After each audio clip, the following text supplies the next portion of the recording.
I'm Trent. And I'm Brooklyn. And this is the South Marshall Minute.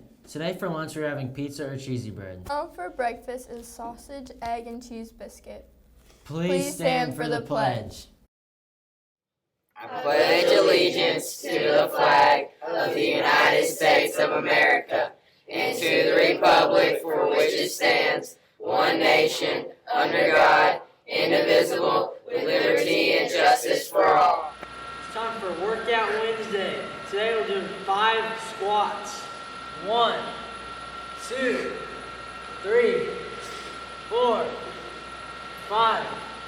5 calf raises. 1, 2, 3, 4, 5. And 3 each leg Frankensteins. 1,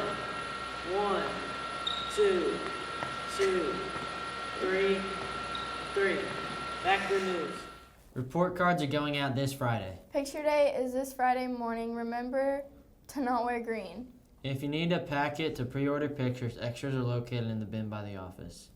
Now to Kinsey with the weather. By the time you're watching this, it'll be 91 degrees, and by the time you get out of school, it'll be 97. Now back to Trent and Brooklyn with the news. If you are interested in joining Pep Club, please bring $10 in the orange t-shirt form to Miss Dowdy in room 409 during mentoring this week. Pep Club is open to all students. Even if you play a sport, you can still join. Tryouts for academic team are tomorrow after school until 4 o'clock. Beta Club is also starting their membership drive soon. Beta Club is an organization that promotes academic achievement, character, leadership, and service. You need to have all A's or B's in your classes to be eligible. Any student that's not already part of the Beta Club and wants to join, you can attend an informational meeting with Miss Rogers next week. Ask Miss Rogers with any questions you have. Ultimate Frisbee team meets tomorrow after school until 4:15. It's Hispanic Heritage Month. Each day we are going to watch a video about a Spanish-speaking country. Today is Guatemala.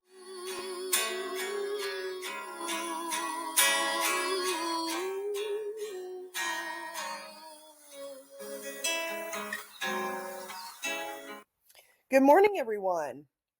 Welcome back to our exploration of different Spanish-speaking countries for Hispanic Heritage Month. Today, we're taking a look at Guatemala, a small country to the south of Mexico. Guatemala is located in Central America and borders Mexico to the north and Belize, Honduras, and El Salvador. Guatemala is known for its lakes and volcanoes. Notice how the water contrasts against the mountains. The largest picture on this slide is of Lake Atitlan. Another lake in the bottom corner is called San Marcos La Laguna. There are so many lakes that it's hard to remember all of their names. It's the same with the volcanoes in the region. Some of the most famous ones can be hiked to. In fact, you can camp next to Volcán Pacaya and witness hot lava flowing from it all night. Since Guatemala is smaller than the other countries we've seen so far, there are only 5 major cities to explore. Ciudad Guatemala is the capital. You can see it nestled under Guatemala and Mexico's highest mountain range called Sierra de los Cuchumatanes. One of Guatemala's most famous cities is Antigua, Guatemala, or Old Guatemala, simply known as Antigua. It's famous for its yellow arch and is overshadowed by a volcano called Volcán de Agua, or Volcano of Water. Other cities to explore include Guatemala's biggest port, Puerto Barrios, and 2 cities whose name come from languages other than Spanish, Escuintla and Quetzaltenango. These are difficult for even me to pronounce. Guatemala also houses so many different ancient sites. In fact, there were so many that I had to choose only 5. The most famous of these is called Tikal. This picture of Tikal represents what's left of an ancient Mayan city. It was discovered in the middle of a rainforest, but it used to be the capital of an ancient kingdom that existed before the Spanish arrived. In fact, Guatemalan culture is made up of the same cultures as Mexico. The Mayans and the Aztecs once thrived here until the Spanish conquest. And the people who live in Guatemala are of mixed races, indigenous and European, which is evident in their clothing, music, and art. Here we see traditional clothing worn by two women. Traditional clothing is made up of three pieces. The huipil, which is a top made of two rectangular pieces woven together on a loom. Then there is a hole cut out for the head to go through, followed by the sides being sewn together but with holes left for the arms. The next part is called a faja and is a belt which holds up the skirt, or corte. This fabric is also woven. Modern clothing is very much inspired by the clothing of the ancient Mayans and is as colorful as the traditional wear. Music in Guatemala is heavily influenced by indigenous cultures as well. But in public places like buses, you might hear music from the United States, usually from the 80s and 90s. Tejano music is also popular in Guatemala. That's a type of music from Mexico, which makes sense since the countries border one another.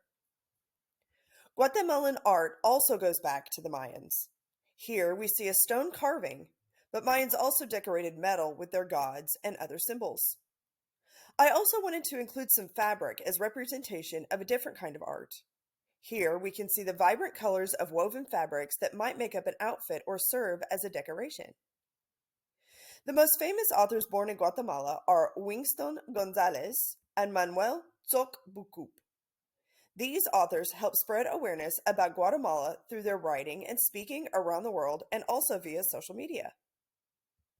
Guatemalan food, like other items in this presentation, go back centuries and are attributed to the Mayan culture.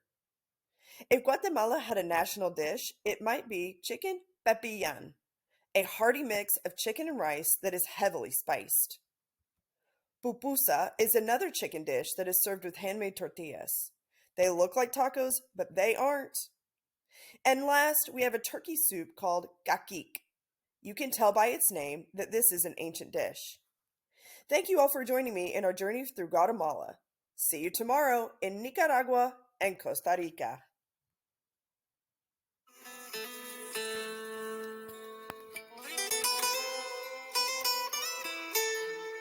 Have a wonderful Wednesday.